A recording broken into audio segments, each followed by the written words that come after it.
Ça va les amis, là c'est Jackie, là je suis à la Fibule aujourd'hui parce qu'il y a une super exposition du peintre Alfred Rohlhaus et ce soir il y a l'inauguration et je remercie l'adjoint qui m'a permis de rentrer un peu en avant-première. Alors je ne suis plus adjoint du tout. Enfin non, c'est un adjoint, oui, mais tout le monde te connaît.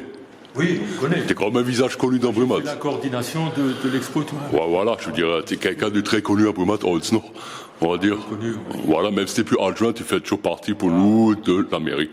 Ouais. Pour toujours, on va dire. Oui. C'est ça, quoi.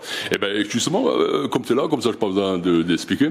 Donc, moi, avant toute chose, je passe un bonjour à Elisabeth, la petite fille de Alfred Rohlhaus, qui m'a contacté justement et qui m'a dit qu'il y a cette exposition. Et je ne sais pas si tu l'as connu, le peintre, ou...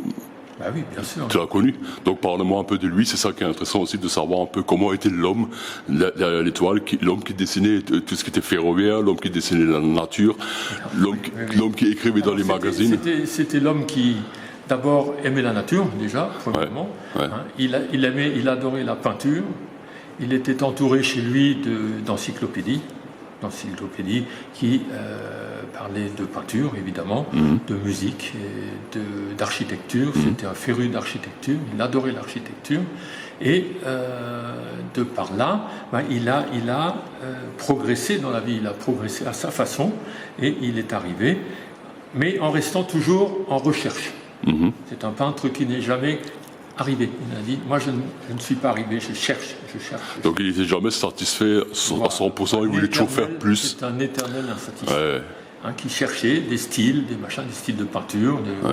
Et donc il allait vers ça. Et par rapport à ça, donc il a passé sa vie à peindre. Il était très productif, il a fait des centaines de tableaux. Ici, il y en a beaucoup. Hein. Il y en a beaucoup déjà, mais c'était sa vraie passion. Et sa deuxième passion, c'était la vallée de Münster, les Vosges, où il avait une petite marquerie là-bas, où il passait ses vacances, ses trucs. Les cheminots voyageaient beaucoup en train parce qu'ils avaient leurs billets, leur facilité de voyager. Et donc ils montaient de Brumath à Strasbourg, de Strasbourg à Colmar, de Colmar à Metzeral, et de Metzeral, ils montaient à pied 400 mètres plus haut pour arriver à sa marquerie. Et il logeait là-bas. Et c'était sa maison de vacances. C'est incroyable, tous ces détails, on ne les connaît pas forcément. Donc c'est bien, justement que tu nous en parles. Tout ce qu'il a emmené là-bas comme matériel, c'était sur un sac à dos. Hein. C'est quand il avait des planches à monter, le sac à dos plus les planches. C'est incroyable. Et une partie de ce matériel, le chevalet, justement, il est dans l'exposition, comme tu m'as dit avant. Il y a les autoportraits de lui, il y a comment on appelle ça, c'est le pinceau, c'est pas des pastels, c'est des pinceaux. C'est son chevalet. C'est un petit chevalet. Un petit chevalet. Il n'a jamais fait de grand format. Ouais. Parce que ce petit chevalet, il circulait aussi en mobilette. Ah ouais. Il partait en train, donc il était toujours sur son sac à dos. Bien chargé, quoi. Voilà, chargé. Et donc c'est pour ça qu'il n'a pas fait de grand format. Il avait fait des formats classiques, comme on peut montrer là. Puis on peut en montrer vite fait quelques-uns. Je te suis, justement, comme tu en parles tellement bien, je veux dire, c'est tellement pratique d'avoir quelqu'un qui connaît bien le sujet que quelqu'un comme moi qui ne connaît pas. On peut en parler, bien sûr. Ce qui est extraordinaire, c'est la différence de style d'un panneau à l'autre. Là, on est dans les rouges, on est presque dans le feu, on est dans une autre action, dans son monde à lui. Et son monde à lui, il est imperceptible. Il était multiple. Vu de notre côté, il est imperceptible. C'était son monde à lui. Des fois, on n'arrive pas à comprendre pourquoi il a peint, mais à chaque fois, il a réussi à faire quelque chose de bien. S'il a fait des natures mortes, il les a faites à sa façon, il les a peintes à sa façon, d'une façon très moderne. C'est encore très moderne aujourd'hui. Hein. Oui. Ça se voit, même le trait et tout, bien droit et tout. Mais même là, il représente, je vais vous montrer, parce que à chaque peinture, il y a un petit descriptif. Donc, on a deux filles en haut le bac. Donc, en vrai, si on veut, ce sont des... effectivement deux filles. Hein. Il y a deux filles, Deux filles, une de face, une de profil. Ah bon? Bah oui, il y a deux filles sur le même tableau. Ah oui. Ah ouais, là, faut... Ah ouais. Ouais, je vois maintenant. Et ce qui est extraordinaire, c'est le cahier, le trait blanc, là, en plein milieu du tableau, sur la table. C'est incroyable, c'est incroyable. Ce sont vraiment des petits détails importants. Il faut vraiment prendre ce temps pour bien observer, pour bien regarder le travail qu'il a fait. C'est incroyable. Et là aussi, tu m'avais montré qu'il écrivait pour un magazine cheminot, parce qu'il était cheminot à la base. Ce sont des revues internes à la SNCF qui étaient pour le personnel. Oui. Et c'est lui qui les illustrait, c'est ça. Tout ça, c'est lui. Tout ce que tu vois là, c'est lui qui l'a fait.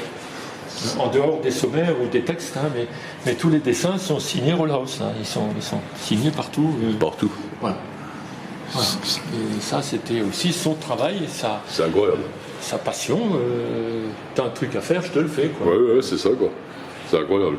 Donc il était très très investi dans le travail. Alors, là, je montre une toile. Là, on voit les locomotives.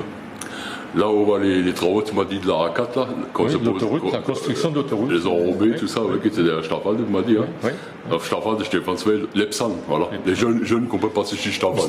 Au stade, là-bas derrière, à côté du stade, quoi. Et il y a, oui, voilà, il y a même des pommes, il y a Nature morte. nature morte, la mère et l'enfant aussi, qui est très jolie, quoi. C'est, voilà, la maternité, il appelle ça, ouais. Mais il n'y a pas de visage, donc c'était. Non, c'est un peu le foetus.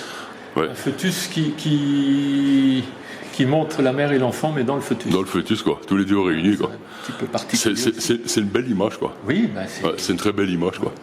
Puis il y a pas mal de choses qu'on va peut-être pas tout montrer, mais c'est les Vosges, les arbres. ça c'est les Vosges, oui. C'est les arbres en altitude qui plient sous le vent Ouais. et qui sont déformés, c'est ça. C'est très beau, quoi. Voilà, ça, j'ai adoré ça. Et justement, voilà la courbure de l'arbre à cause du vent qui. Oui, il plie. Voilà. Il a donné une sorte d'effet dans la peinture. En altitude, les arbres s'adaptent au vent. C'est ça, quoi. Et il a même peint, je vais peut-être pas tout montrer parce que pour laisser la surprise, mais il a peint ce brumat. Oui, bien sûr. Ça, tu m'as montré avant, et je pense que vous allez reconnaître le lieu, c'est ici, hein, on va dire. Hein. Ouais, c'est ça, hein, c'est ici, quoi. C'est la cour du château. C'est ici, ça a changé en 2012. Qui a fait beaucoup discuter, hein, à Brumat. Oui, à l'époque, les constructions, ouais. Mais on comme s'est tout. battu, puis je pense qu'on a gagné. Hein. Ouais, voilà. Parce qu'il y a- En qualité. Il y a tout qui fait discuter à Brumat. En qualité et en quantité. C'est ça, quoi. Ce qu'il faut, Parce voilà. qu'une telle salle d'expo, on n'aurait pas su où la mettre. Hein. Il fallait c'est qu'elle clair. soit au centre-ville. Hein, de trouver 200 mètres carrés au centre-ville, intégré dans un C'est ça. bâtiment. Elle a été construite en 2012.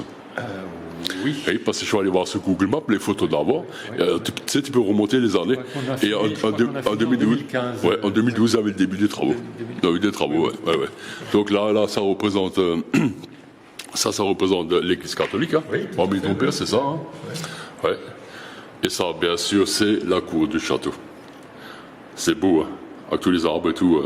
Donc ça, c'est plutôt dans les années, je sais même pas, là. Une date sur les tableaux. On ne sait pas, quoi. Hein. C'est fou, ça, quand même. Hein. C'est quand même fou, hein. Ils sont tous antidates. Là, la rue, à mon avis, ça c'est rue. Non, c'est pas rue de la Rivière, c'est rue Sandgarten. Rue Sainte-Garten. Hein, rue Sandgarten. Oui. Je me dis, ça ressemble vachement. Non. Non, c'est pas rue Sandgarten. La rue de la Zorn. Rue de la Zorn. Rue de la Zorn. Ouais. Donc je t'ai su, faut me nous morts. Ja. Avec l'église. Rue de la Zorn. Rue de la Zorn, c'est incroyable. Donc il y a je sais pas. plein de belles choses, quoi. Alors, moi, je vais reprendre la caméra. Moi, j'ai envie de te dire merci de m'avoir ouvert les portes, je t'en prie. avoir le vernissage. Je vois, moi, alors, Profitez maintenant. c'est vraiment, alors c'est ceux qui me demandent, je suis venu pour faire un reportage avec un jeune homme qui va faire l'association et je suis tombé dessus. Et je lui ai dit, tiens, il y a l'expo, il m'a dit non, c'est ouvert la semaine prochaine. Et il m'a gentiment ouvert les portes pour que je puisse venir faire une petite vidéo, faire des vidéos de 10 minutes. Mais ça fait plaisir pour vous montrer tout ça. Et comme lui, il est là, il peut expliquer mieux que moi, le peintre, tout ce qu'il fait. Moi, je le connaissais pas, je suis trop jeune. Quand on connaît la personne, c'est plus facile. quoi. C'est beaucoup plus facile d'en En plus, parler. on voilà. était presque voisins, donc on a. Ah oui, donc c'est ça qui est pratique. quoi. pratiquement voisins. Et j'ai envie de remercier Elisabeth de Bézenac, donc c'est sa petite fille. Je vais avoir plein de gros bisous et de m'avoir dit qu'il y avait l'exposition. Et puis j'espère que cette vidéo lui fera plaisir. Donc Elisabeth, je t'envoie plein de bisous, hein, même si on ne se connaît pas personnellement, mais ça fait plaisir. Et je te fais merci. Und salut Bissau. Salut, bis zum 1 Kilometer Schmitzler.